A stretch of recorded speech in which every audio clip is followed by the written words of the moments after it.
Meus irmãos, sem mais nos delongarmos, eu queria convidá-los a mais uma vez abrirmos nossas Bíblias no texto que já foi lido esta noite, no livro dos Salmos, o Salmo 126.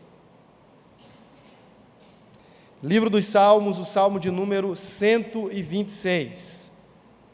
Quero convidá-lo a mais uma vez ficar de pé, e nós vamos ler essa palavra de forma uníssona.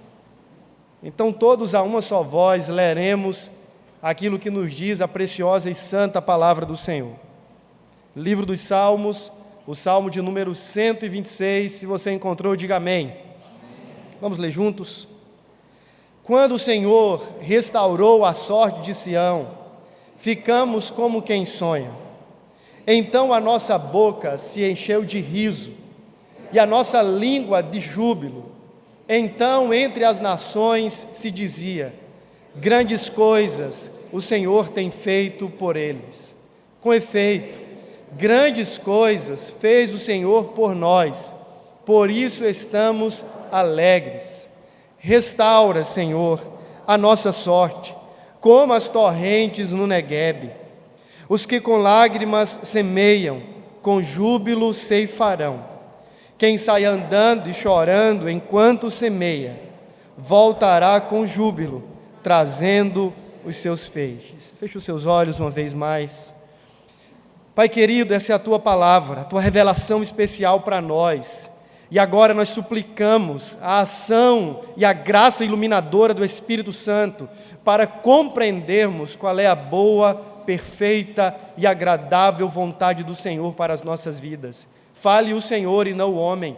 Use o Senhor a instrumentalidade da nossa vida, mas que faça o Senhor mesmo, ressoada e ecoada a Tua voz no meio da Tua santa congregação. É a nossa oração no nome e para a glória do Senhor Jesus. Amém, amém. Você pode sentar. Ano novo é sempre um tempo de recomeços, ou pelo menos de revisões. É comum, pelo menos para alguns, revisitarem e revisionarem alguns aspectos da vida. Há aqueles que desde o final do ano começam a fazer pequenas reformas, quer na casa, reajustes no carro, quem sabe trocar o carro, ou mesmo fazer um check-up na saúde. É tempo da gente estar revisionando, revisitando aspectos e áreas da nossa existência. Fato é que todos nós, indistintamente, carecemos de reparos. Até mesmo aqueles que estão assentados na cadeira científica assumem que o mundo está envelhecendo. Dizem que até os planetas estão envelhecendo, e as contas, obviamente, que não batem, chegam até mensurar um tempo em que essa estrutura cósmica e colossal haverá de existir tal como é hoje. Todas as coisas estão em processo de depredação, de degradação. E nós sabemos a origem deste declínio de todas as coisas. Segundo a Escritura, conforme Gênesis capítulo 3, por ocasião da intromissão do pecado no mundo, tudo passou a um processo de depravação, de degradação e de declínio. Não estou falando apenas dos aspectos espirituais, estou falando de um aspecto criacional. O Senhor fez todas as coisas boas e harmoniosas para si, a fim de renderem glória para o seu próprio nome. E da mesma forma que a criação do divino, do Deus eterno, foi cósmica e é cósmica, também assim são os efeitos do pecado. O pecado não apenas afetou o coração humano, não apenas a sua mente, dentro daquilo que alguns chamam de efeito noético, a mente humana, mas na verdade todo aspecto da criação, a cultura, as artes, as ciências, o poder de produção, o desempenho da própria criação foi afetado por ocasião do pecado. E desde então há uma iniciativa divina para restaurar todas as coisas à sua originalidade. Deus está em ação no mundo, isto é claro em toda a Escritura. Nós sabemos que a Bíblia, mais do que ser histórias humanas, registros e narrativas de personagens humanos, a Bíblia é, antes de tudo, uma grande narrativa da história de Deus, das ações de Deus, dos feitos de Deus, do movimento de Deus.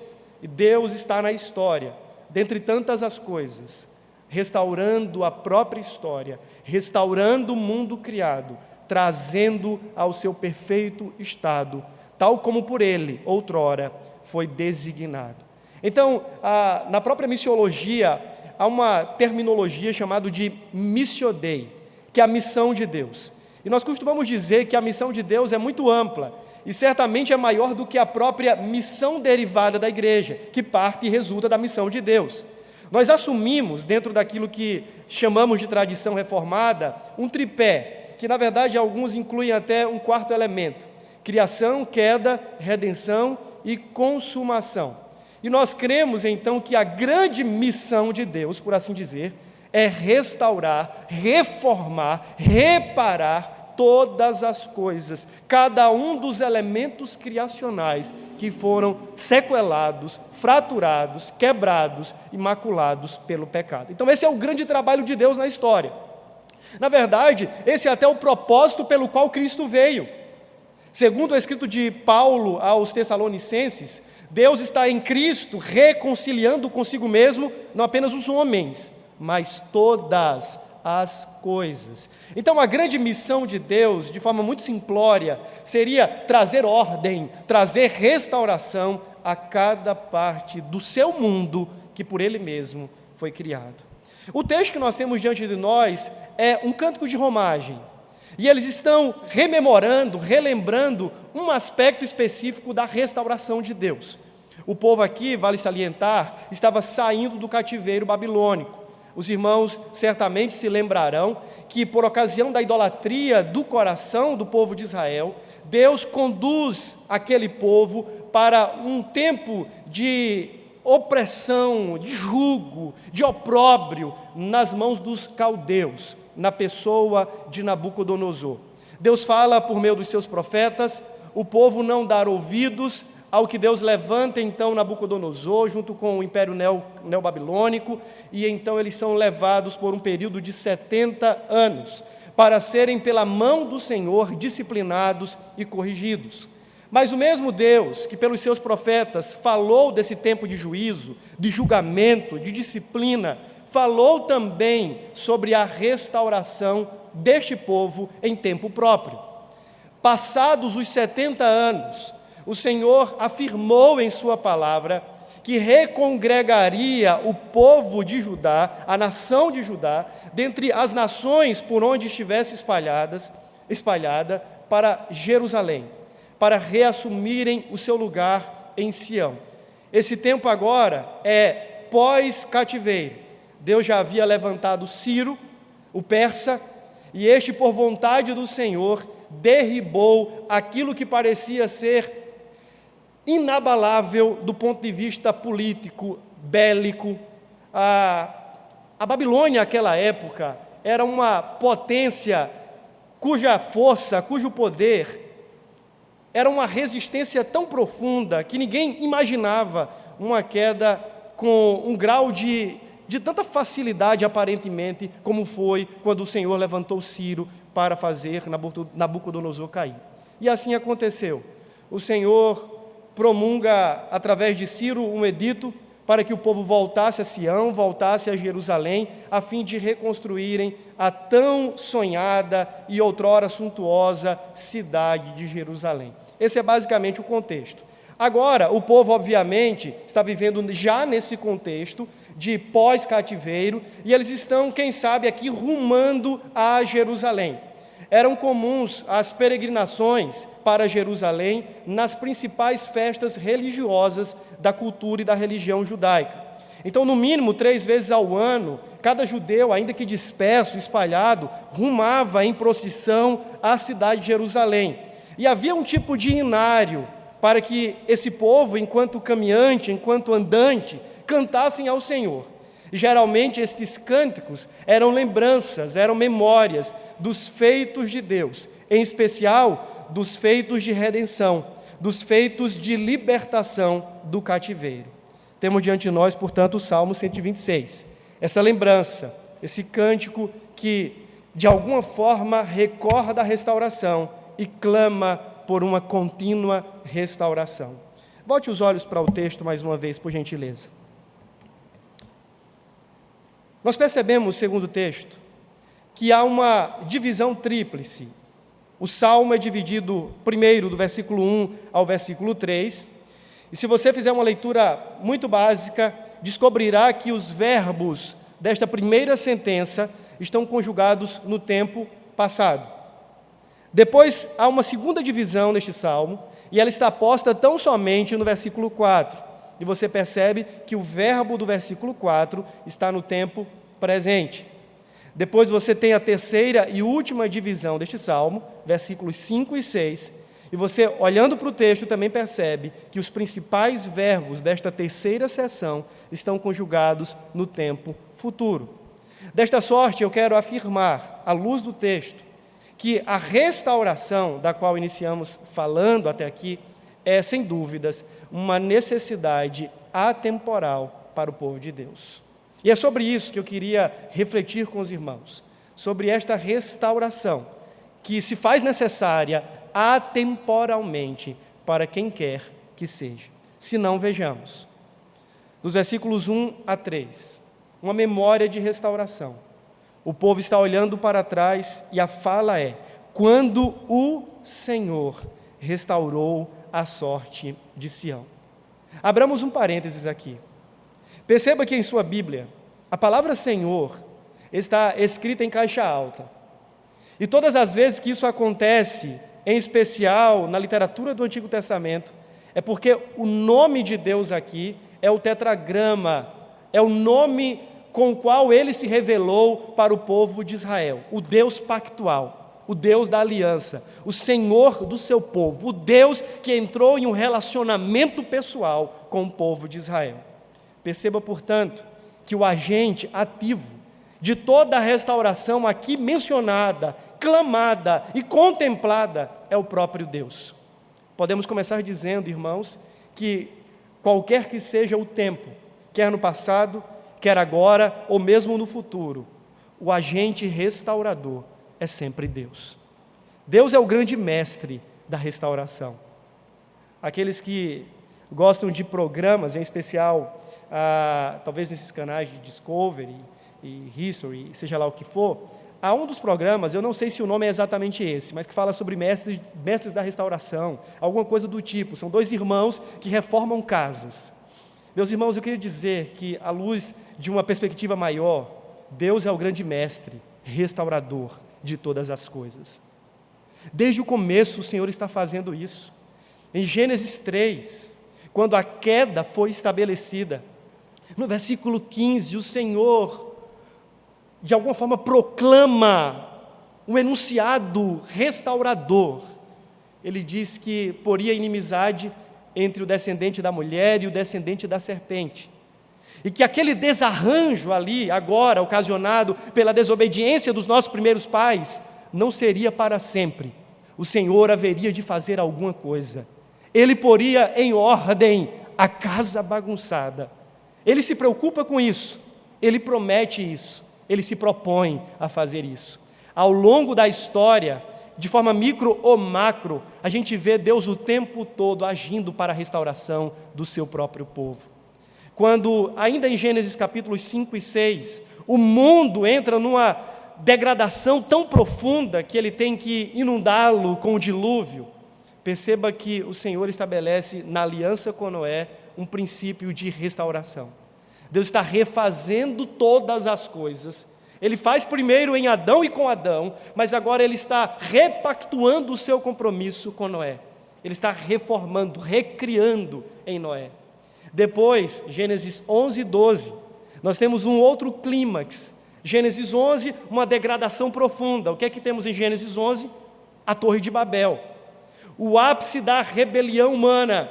Os homens se mancomunando contra o Senhor, em rebelião ao seu propósito de se espalharem por toda a terra, exibindo e exalando assim a sua glória, espalhando a glória de Deus, e eles se concentram, diz que em Gênesis 12, para resolver esse problema.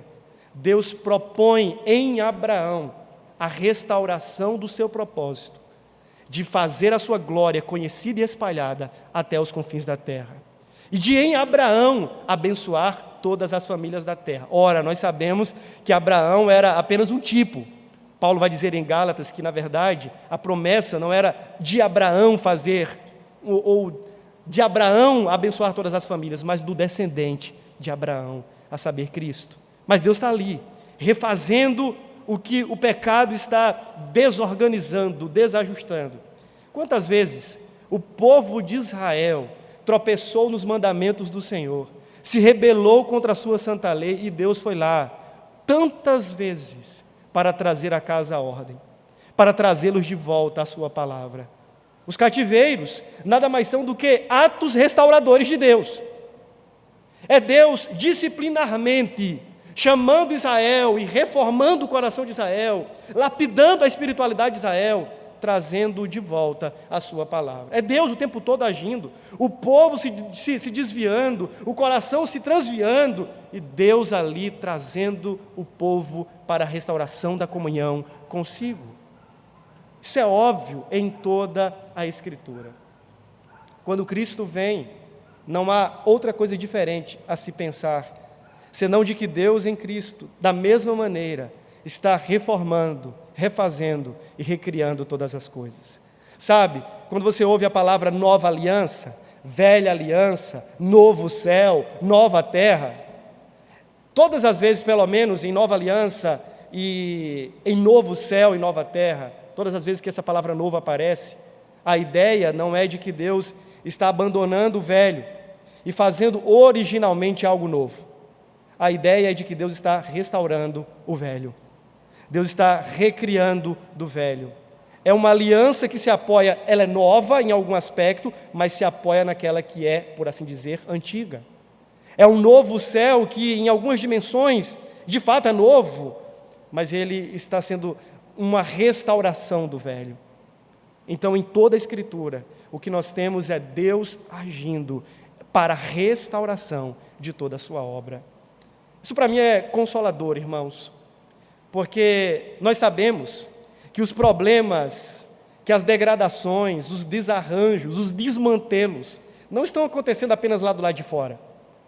Talvez nesta noite seja a sua casa que esteja caindo os pedaços. Talvez nesta noite seja o seu coração que precise de reparos divinos, de ações renovadoras do Senhor.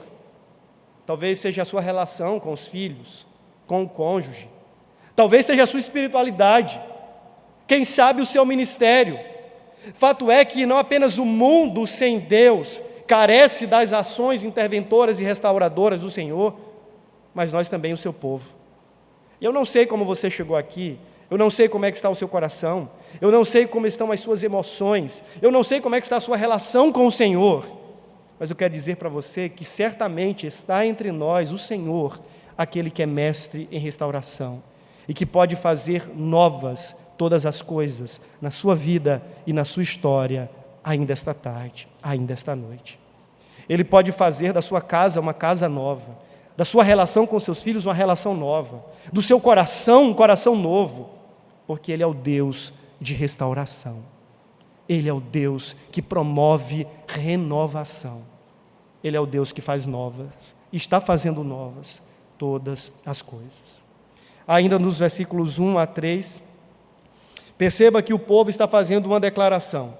Quando o Senhor restaurou, olha, o tempo no passado, a sorte de Sião, nós ficamos como quem sonha. A ideia é de alguém estupefato. É alguém que está dizendo assim, me belisca aqui para ver se eu estou acordado. A impressão do que Deus havia feito era algo tão grandioso, tão glorioso, que o povo estava assim, atônito. A coisa que Deus havia feito, a redenção promovida, era tão gloriosa, tão grandiosa, que o povo está em tom de admiração, dizendo assim, quando Deus restaurou a sorte de Sião, e considere isso como o exílio, quando Deus nos livrou do cativeiro, nós ficamos como quem sonha. Então a nossa boca se encheu de riso e a nossa língua de júbilo, como resposta à redenção operada, como em resposta à salvação do Senhor promovida. Este povo tem o coração alegrado, esse povo tem um cântico novo em seus lábios, e veja que essa linguagem agora, ela é quase que antagônica a linguagem do Salmo 137, quando o povo registra o estado de alma deles ainda na Babilônia. Às margens do rio da Babilônia, nós nos assentávamos e chorávamos e pranteávamos, e pediam para nós: cantem nos hinos de Jerusalém. E o povo dizia: como cantaremos os hinos de Deus de Jerusalém, estando nós em terra estranha? E o povo estava com as harpas penduradas, como diz a palavra no Salmo 137. Mas não é isso mais que está acontecendo. As harpas foram tiradas da parede, e agora eles têm um motivo novo, um cântico novo, um motivo, uma razão nova para voltarem a se alegrar, a celebrar, a jubilar diante do Senhor. E que razão é essa? A restauração recebida, a redenção promovida. Mas não apenas o povo reconhece e atesta isso, mas as nações adjacentes, o povo em volta, também vê os feitos poderosos de Deus e tomam parte neste júbilo, tomam parte nesta celebração. Diz a Escritura que as nações em volta, começam a reconhecer o que Deus havia feito e constatam: com efeito, é verdade, grandes coisas fez o Senhor por eles. Meus irmãos, olhando para o texto, nós sabemos que isso aqui aconteceu historicamente. Mais do que isso, nós precisamos entender que isso continua acontecendo espiritualmente. É preciso que entendamos que toda história bíblica, tem um elo com a história maior, que nós chamamos de metanarrativa. Entenda uma coisa: a história do povo de Israel aconteceu, Deus redimiu, Deus salvou, Deus libertou, Deus operou, o povo foi alegrado no coração, houve celebração, houve uma constatação deste fato, até mesmo por aqueles que estavam em volta do povo. Amém, que coisa boa. Mas o que é que isso tem a ver com a gente hoje? Para nós em especial que estamos em Cristo, podemos dizer o mesmo. Talvez as mesmas palavras possam ser ditas como um ato de memória, de celebração daquilo que o próprio Deus fez conosco também. Por que não dizer que você e eu, em outro tempo, estávamos num cativeiro espiritual? Você e eu também vivíamos como prisioneiros do pecado, enjaulados nas nossas próprias paixões e vontades. Você e eu também vivíamos seguindo o curso desse mundo. Éramos, por natureza, filhos da ira. Andávamos em desobediência e em rebelião ao Senhor. Éramos passivos do seu juízo e da sua santa e justa ira. Todos nós. Mas um dia, não na pessoa de Ciro, mas na pessoa de Cristo Jesus, as nossas cadeias foram quebradas. Um dia, na pessoa não de um imperador, mas do Rei dos Reis, do Senhor dos Senhores, os nossos grilhões foram despedaçados e nós nos vimos livres. Um dia, há 2000 anos atrás, o próprio Deus encarnou na pessoa do Cristo para pôr em liberdade os cativos, para dar vista aos cegos, para pregoar o ano aceitável do Senhor, para que você e eu pudéssemos estar aqui hoje. E meus irmãos, nós não podemos, nesta noite, nem no decurso da nossa vida, nos esquecermos do que Deus fez por nossa alma. Éramos escravos, mas agora somos livres. Estávamos perdidos, mas em Cristo fomos achados. Estávamos mortos, mas Ele nos deu vida e nos reconciliou consigo. Mais do que qualquer libertação humana, nós fomos libertados em nossa alma do cativeiro espiritual. Mas parece que, apesar de tomarmos nota e ciência disso, não temos a mesma celebração deste povo.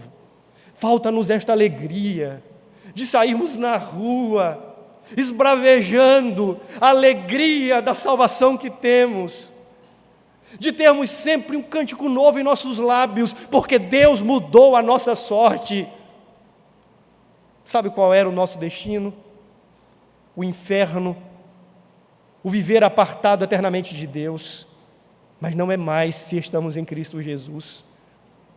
Isso deveria trazer para nós nesta noite motivos infindáveis de júbilo. Meu querido irmão, eu queria dizer para você que você tem motivos incontáveis para sair daqui saltitando de alegria. Você tem motivos incontáveis para voltar para sua casa jubiloso, celebrante, porque Deus em Cristo também mudou a sua sorte. Isso é uma grande bênção, meus irmãos. O povo estava como quem sonha, e por que também nós não ficaremos? O povo estava em uma alegria incontida, indizível, porque também não ficaremos, se nós, de maior forma, recebemos também grandiosa salvação.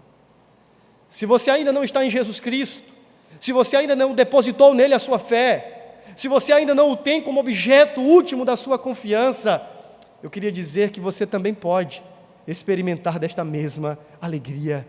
Essa mensagem é para você também, para você que continua vivendo como um prisioneiro do pecado, de Satanás, da sua própria carne, das visões e ilusões deste mundo. Eu queria dizer que nesta noite, Cristo Jesus lhe chama à liberdade. Eu queria dizer que nesta noite, Cristo Jesus lhe convida à alegria. Eu queria dizer que nesta noite, o Senhor Jesus quer lhe dar o privilégio de ter a sorte mudada pela graça dEle e para a glória dEle.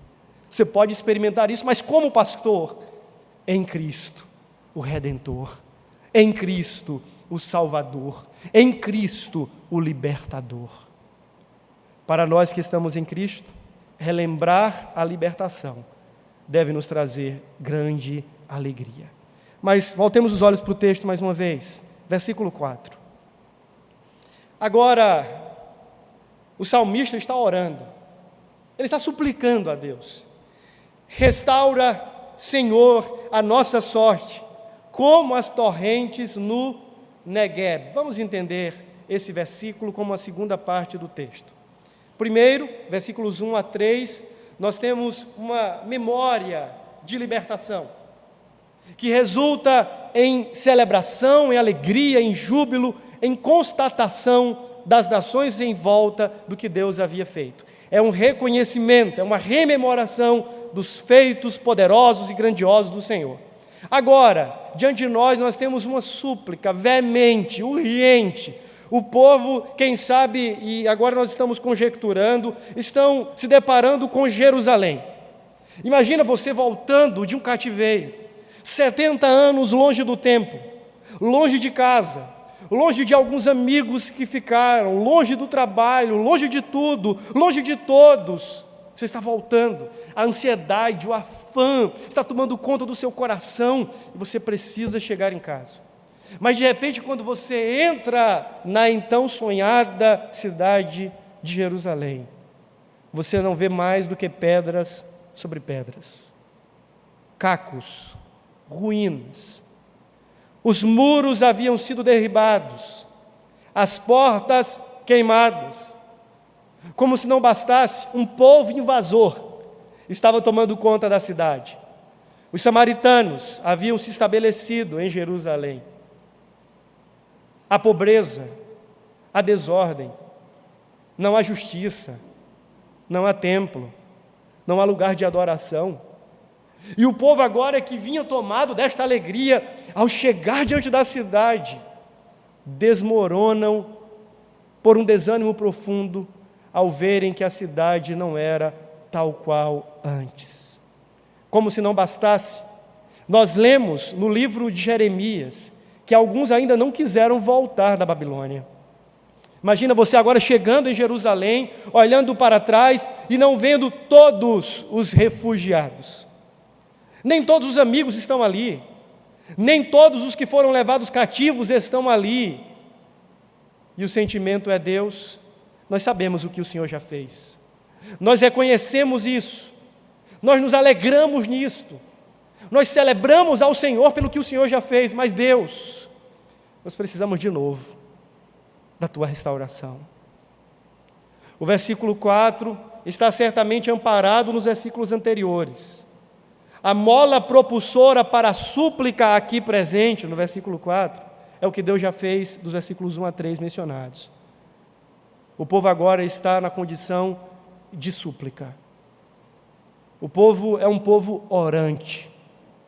Um clamor esbraveja dos lábios daqueles irmãos que até então celebravam a restauração operada. Mas eles estão dizendo: Senhor, mais uma vez, precisamos da tua restauração. E aqui, segundo o texto, há uma comparação feita.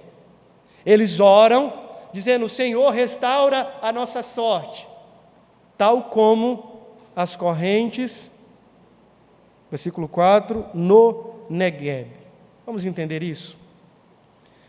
O Negueb era um dos desertos palestinenses e, portanto, uma área seca, árida. Os estudiosos vão afirmar que, geralmente, o Negueb passava 11 meses sem chuvas. Mas não havia um mês que se pudesse prever como um mês estático, um mês estabelecido certinho para que as chuvas viessem sobre aquele deserto. Era algo que acontecia meio que iminente.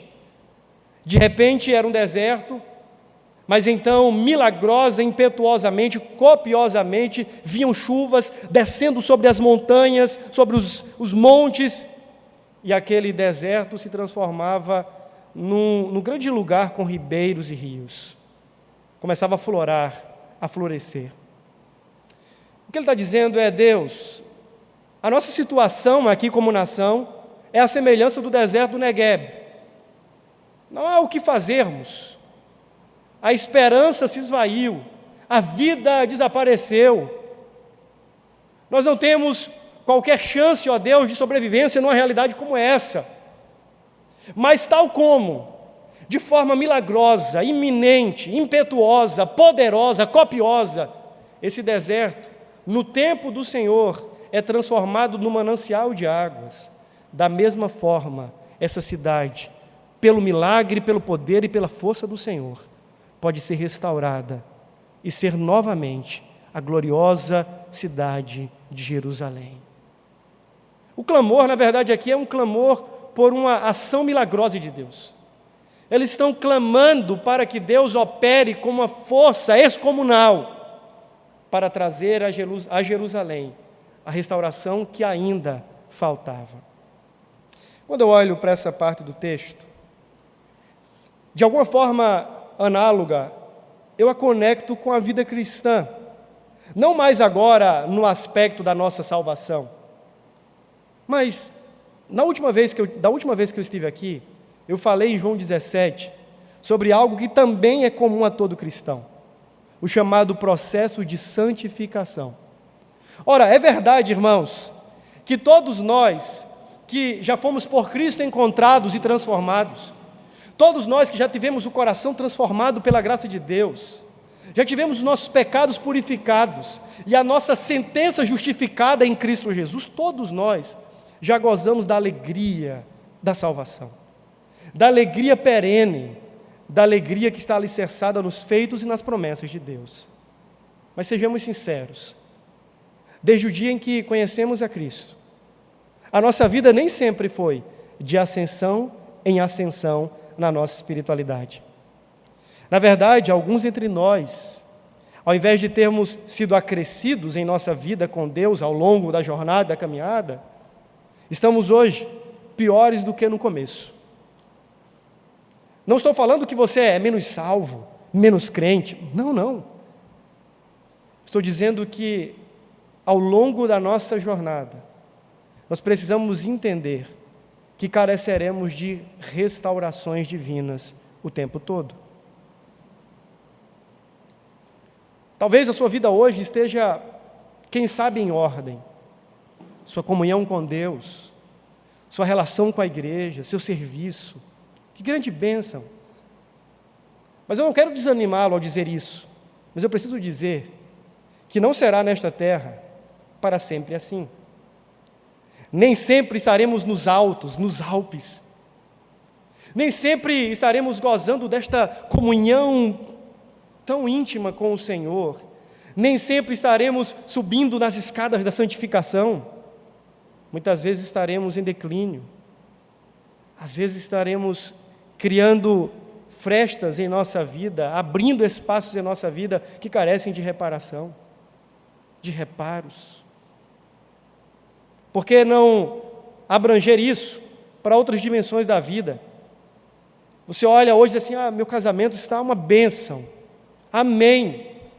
Mas você sabe que a relação de paz, ela não é necessariamente uma constância nas nossas relações, incluindo a nossa relação conjugal.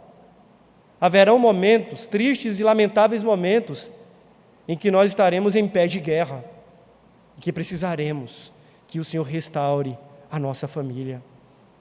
Haverão dias e horas em que a nossa relação com os nossos filhos será melhor, mas também haverão aqueles momentos truculentos da nossa existência familiar, em que nós precisaremos que Deus restaure a nossa relação com os nossos filhos e com os nossos pais.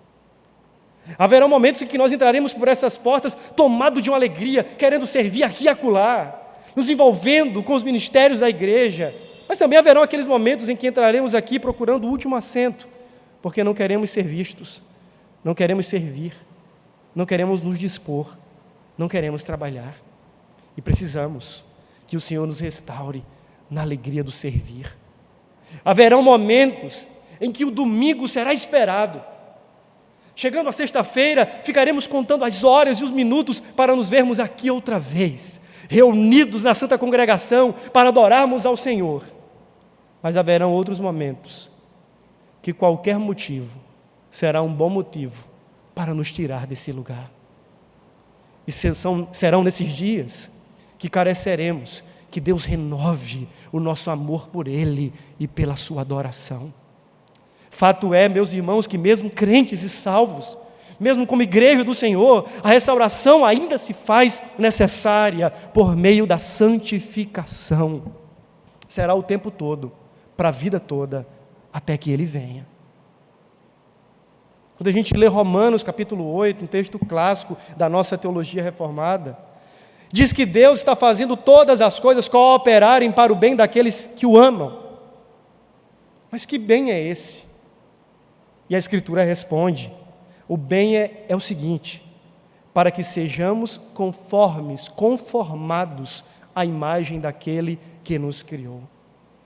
No final das contas, parece que o que Deus está fazendo ainda em nós é reparar, reformar, nos remodelar para que sejamos cada vez mais parecidos com Cristo. E por que não nesta noite você parar, examinar a sua vida e dizer assim, Senhor, qual área, qual aspecto da minha vida precisa nesta noite de uma remodelagem? Qual aspecto da minha existência nesse momento precisa de uma ação interventora do Senhor? Eu não sei, eu não vim aqui como vidente, isso seria anátema ao Senhor, mas como pregador da palavra de Deus, eu sei que eu estou falando com gente de carne e osso, e que essa é a realidade óbvia debaixo do sol, e talvez seja esse o momento ideal para você revisitar cômodos da sua alma que estão precisando ser arranjados, reorganizados, renovados, reparados, reajustados, reedificados pela mão poderosa de Deus. Talvez seja esta hora em que você, com o coração quebrantado, vai se dispor diante de Deus em clamor para dizer, Deus, restaura a minha própria alma. Aplique isso a qualquer das dimensões da sua vida que estão caindo aos pedaços, porque o Senhor que fez lá atrás, o Deus que em Cristo já nos restaurou, Ele é poderoso para fazer hoje, de novo, e de novo, e de novo. A sua palavra diz, por 7 vezes pode cair o justo, mas de todas elas o Senhor o levantará. Lembra do episódio que Jeremias é despertado pelo Senhor e ordenado a ir à casa do oleiro? Chegando na casa do oleiro, ele vê um homem trabalhando, o oleiro trabalhando sobre as rodas, e de repente o barro se estraga em suas mãos. Ao que Deus lhe pergunta: o que você vê, Jeremias? Ele diz: eu vejo um homem trabalhando sobre as rodas, mas de repente o barro se estragou nas suas mãos. Mas o que é mais interessante vem a seguir. E diz a palavra que o oleiro tornou a fazer de um novo barro um vaso novo. É isso que diz a palavra? O que é que diz a palavra? O oleiro tornou a fazer do mesmo barro, do barro que se estragou, do vaso que quebrou, ele tornou a fazer um vaso novo. E então Deus pergunta: por acaso não poderei eu fazer o mesmo com vocês, ó casa de Israel? Por acaso não pode o Senhor fazer com você, fazer comigo, fazer conosco nesta noite, o que Ele fez tantas vezes com a casa de Israel? Deixa eu lhe dar uma palavra de consolo. O grande problema da vida não é quebrar, porque todos nós somos quebráveis, todos nós. O grande problema é quebrar fora das mãos de Deus.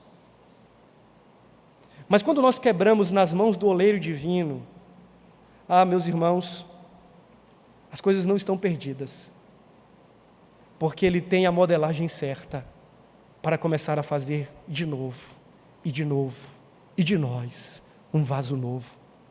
Quem sabe você nesta noite precisa descer a esta olaria divina para ser por Ele modelado. Às vezes, na modelagem do oleiro, algumas pedras ficavam no barro e ele precisava desfazer tudo, tirar aquela pedra, esmagar o barro de novo, para tornar a fazer do mesmo barro um vaso novo. Quem sabe o Senhor não está quebrando você. Você está inquieto, sem saber o que está acontecendo na sua vida. Mas talvez seja o ato restaurador do oleiro divino, Ele modelando, tirando pedras, para que você seja mais parecido com o seu Filho Jesus. Talvez seja Ele apertando aqui ou acolá, para que no final das contas, você seja o melhor vaso para a honra dEle e não para a sua desonra. Por fim, versículos 5 e 6. Olhando para trás, versículos 1 a 3, ele rememora a salvação e se alegra e jubila, e aquilo serve de testemunho para todas as nações.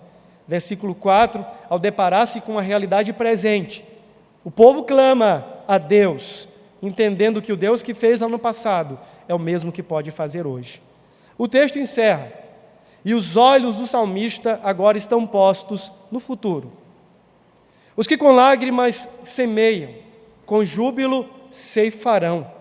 Quem sai andando e chorando enquanto semeia, voltará com júbilo, trazendo os seus feixes. Voltemos à história do povo retornando para Jerusalém. Em especial, tendo como ambiente histórico os livros de Esdras e Neemias.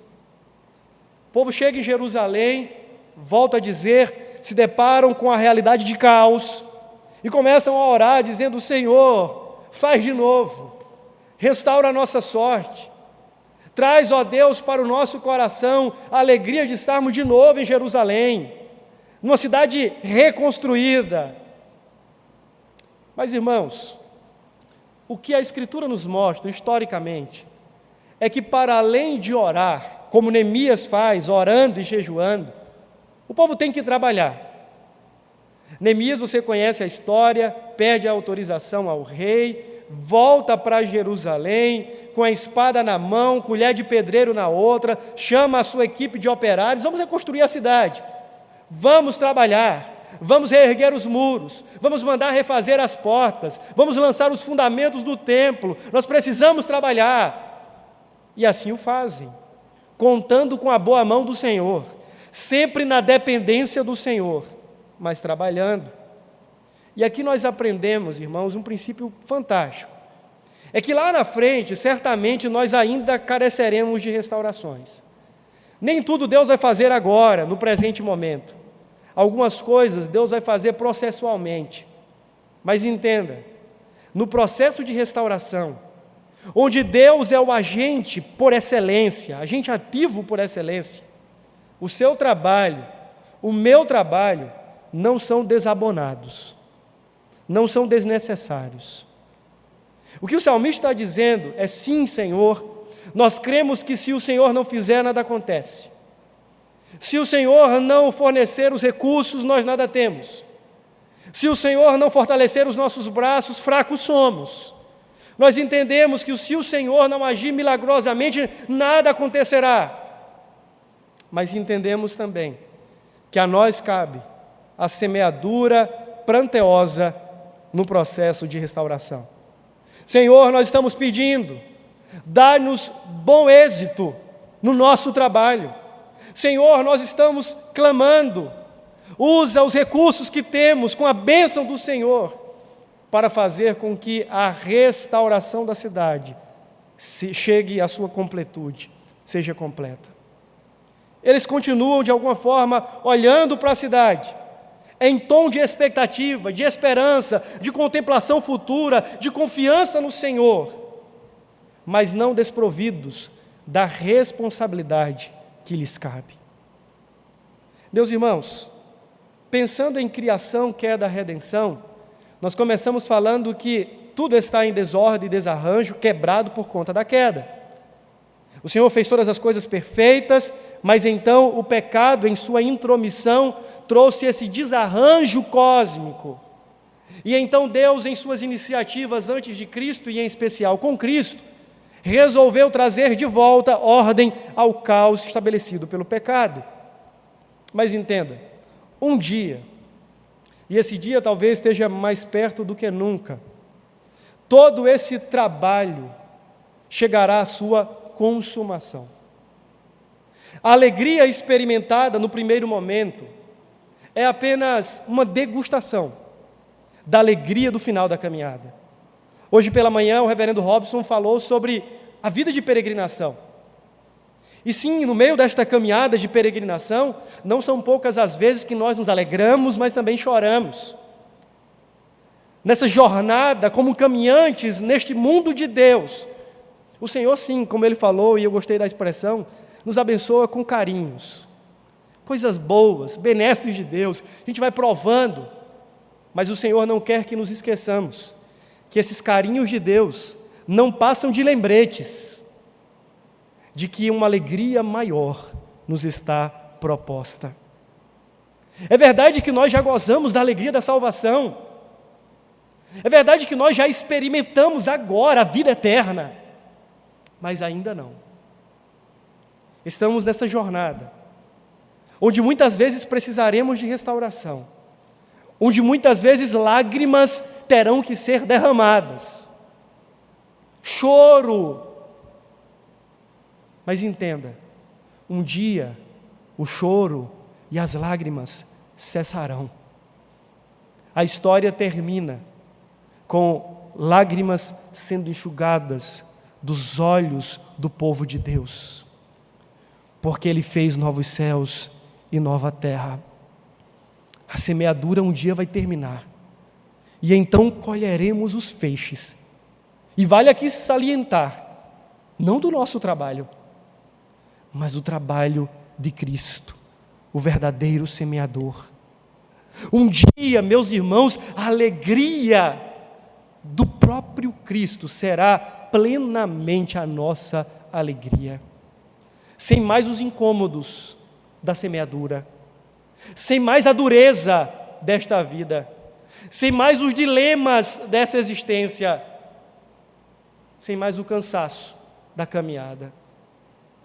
Eu costumo dizer que, quando chegarmos no final da estrada e ouvirmos do Senhor, entrem servos bons e fiéis para o gozo que está preparado para vocês desde antes da fundação do mundo, o Senhor dirá: agora, peregrinos, vocês podem levantar as pernas, haverá bálsamo para as feridas de vocês, que nunca mais existirão. Entrem e desfrutem da alegria que para vocês está proposta por toda a eternidade. Meus irmãos, como disse o autor aos Hebreus no capítulo 4, ainda resta um descanso, um repouso para o povo de Deus. É verdade que aqui nem todas as coisas serão restauradas. Aqui, muitos de nós vamos morrer doentes. Deus não haverá de restaurar a nossa saúde. Algumas vezes a gente vai orar e Deus, como um carinho, nos dará uma prova do mundo vindouro, curando as nossas feridas, dizendo assim: olha, assim será a sua realidade no final da estrada. Às vezes o negócio está apertado, seja nos negócios agora de trabalho, a gente ora a Deus dizendo: Senhor, ajuda, e Deus vai lá e promove uma saída, e abre uma porta, e faz algo acontecer extraordinariamente, a gente fica feliz. Mas no final das contas é Deus dizendo assim: olha, isso aqui é apenas um sinal, um lembrete de que vai chegar o dia em que esses sufocos acabarão, não mais existirão. Meus irmãos, eu sei que alguns de vocês estão cansados. A vida debaixo do sol, a semeadura no solo rochoso deste mundo, nós sabemos que não é fácil, mas uma coisa sabemos, com certeza, é que a promessa do Senhor é fiel e verdadeira. Os feixes virão, a alegria nos será dada. Meus irmãos, o salmista então diz que aquele que chora e que anda, voltará com júbilo, trará os seus feixes. Entenda duas coisas aqui, e agora eu encerro. A primeira delas é que, se você quer de fato experimentar na dependência de Deus, restaurações no processo da sua caminhada, não se irresponsabilize nestes processos. Dá exemplos mais práticos. A irmã deseja que o marido encontre Jesus como ela encontrou, como ela por ele foi encontrado. E ela ora por isso, com instância, com veemência, com o coração rendido diante do Senhor. Mas quando ela sai de casa, ou quando ela volta para a casa da igreja, ela não tem a sabedoria necessária, ela não cumpre com o seu papel de mulher sábia, mas ela ora para que o marido conheça Cristo. Mas ela, como mulher santa, não santifica a sua casa. E é preciso que entenda, sim, a restauração é de Deus, começa em Deus, é operada por Deus, mas Ele não desabona-nos das responsabilidades que nos cabem. Por exemplo, nós queremos ver João Pessoa, o Cariri, alcançado pelo Evangelho. Vamos orar por isso, sem dúvidas, porque quando oramos reconhecemos que nada podemos, mas o Senhor pode todas as coisas. Mas se nós não nos dispormos a sairmos da nossa casa, do nosso conforto, deixando a preguiça, rumarmos em direção aos perdidos e semearmos a boa palavra do Evangelho no coração deles, certamente, irmãos, eles não provarão da alegria que nos está posta. E não vale aqui nós ficarmos apoiando o nosso esquivo missionário na doutrina da eleição, porque o mesmo Deus que estabeleceu na eternidade os salvos, estabeleceu um meio ordinário para que estes salvos cheguem ao conhecimento da verdade. E este meio é a pregação do Evangelho. Então, muita gente precisa ouvir, mas alguém tem que falar, alguém tem que andar, alguém tem que chorar, alguém tem que semear, para que outros e nós mesmos partilhemos desta alegria. Nós precisamos entender que, sim, é Deus o grande restaurador da história. É Deus o agente ativo neste processo, mas nós não somos desobrigados das nossas responsabilidades. Você deseja que os seus negócios melhorem, que as contas fechem, compre menos no cartão de crédito, seja menos consumista, contraia menos dívidas. E então depois ore dizendo assim: Senhor, ajuda-me agora a restaurar os meus negócios. Chore, semeie na dependência de Deus. A segunda coisa que eu queria dizer é que na caminhada pranteosa desta vida, você não deve desanimar. Todas as vezes que o cansaço bater na sua alma, todas as vezes que você se sentir desanimado e quase que desmaiando em suas forças, primeiro olhe para trás e veja o que Deus já fez. Você está aqui nessa noite, certamente pode erigir um altar, dizendo: Ebenezer, até aqui me ajudou o Senhor. Mas não apenas isso, olhe para trás e, em especial, olhe para Cristo. Olhe para o madeiro, olhe para o túmulo vazio E se lhe faltar alguma razão circunstancial presente para que você continue caminhando alegre, olhe para trás e veja o que Ele já fez. Conte as bênçãos. Diga quantas são as bênçãos recebidas da divina mão. Vem dizê-las todas de uma vez, e você verá surpreso quanto Deus já fez. Se a sua vida hoje está um tipo de bagaço, toda quebrada, você diz assim: Senhor, não há motivos nenhum para estar aqui, para o louvor, para a alegria. Não tem problemas. Olhe para trás, olhe para a salvação recebida, olhe pelo retrovisor, olhe para a graça que lhe foi outorgada em Cristo Jesus e alegre-se nisso. Mas não apenas isso, ore, porque nós temos um Deus que ouve e que responde às orações. O melhor da oração não está no orante, não está naquele que ora, mas naquele que ouve. E meus irmãos, quando nós falamos com Deus, nós não estamos lançando palavras ao vento. Então, se nessa noite há alguma área da sua vida que precisa de uma restauração de Deus, ore.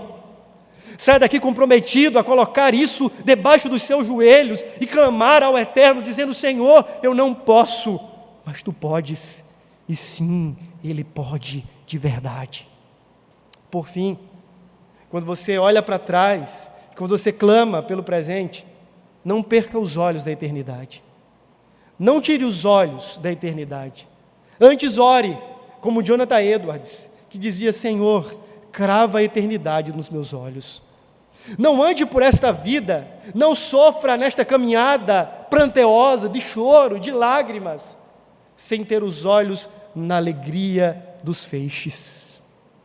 Olhe para o fim. Olhe para o fim e a partir deste fim glorioso, observe o seu presente e veja que as suas dores, as suas lutas, suas lágrimas, seus pesares também terão um fim.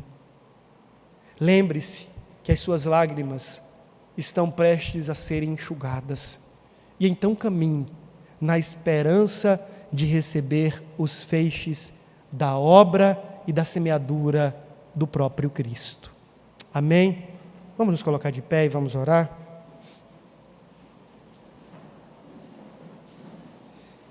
Essa é a hora de você, primeiro, agradecer. Então nós vamos orar e você, no primeiro momento da sua oração, precisa agradecer. Se você não conhece a Jesus, é hora de você confessar. Se você já o conhece, agradeça, dizendo: Senhor, onde eu estaria hoje se o Senhor não tivesse vindo a mim? Onde você estaria? Como seria a sua vida se Cristo não tivesse revelado a vida dele a você? Seja grato por isso, celebre nesta noite por isso. Depois, examine o seu coração e veja quais dimensões da sua vida precisam nesta hora de uma ação renovadora de Deus. E coloque esta área diante do Senhor, dizendo: é aqui, Senhor, não posso, não tenho forças, não tenho recursos, não tenho a sabedoria que deveria, mas restaura a minha sorte, como as torrentes do Neguebe. Por fim, nesta noite, peça ao Senhor que ponha os seus olhos nos feixes, na eternidade, na alegria que lhe está proposta em Cristo e por Cristo, na vida eterna e na pátria celestial. Olhe então para o pós-semeadura, olhe para o que virá depois do choro e alegre-se na esperança da glória que está por vir. Vamos orar juntos? Senhor eterno, como é bom estarmos aqui expostos à Tua palavra. Como é bom, ó Deus, sermos recordados da grande bênção da salvação. Como é bom olharmos para a nossa história e vermos que ela não é mais a mesma, porque o Senhor nos encontrou no caminho, o Senhor se fez caminho para nós. Como é bom estarmos aqui celebrantes, jubilosos, pela obra gloriosa da Tua salvação. Mas sabemos, ó Deus, que no decurso da nossa vida, hoje, nesse exato momento, outras tantas coisas carecem ainda do Teu toque, da Tua mão, do Teu agir. E nós pedimos, Pai, seja lá qual for a área, seja na mente, no coração, na espiritualidade, nas relações, quer com o Senhor, quer com os nossos pares. Se é no trabalho, ó Deus, põe a tua mão e segundo a tua boa, perfeita e agradável vontade, promova, ó Deus, o milagre, a restauração, o renovo que necessitamos, se isso agradará ao Senhor e trouxer glória para o teu nome. Por fim, ó Deus, pedimos, como Jonathan Edwards, crave a eternidade em nossos olhos, faça-nos viver, ó Deus, olhando para além do choro, para além do chão duro e seco desta vida, faça-nos seguir andando, ainda que em lágrimas, olhando para a alegria dos feixes, para a alegria que nos está proposta, para o gozo da eternidade, para a tua gloriosa promessa. Oramos tudo isso no nome precioso do Cordeiro de Jesus. Amém e amém.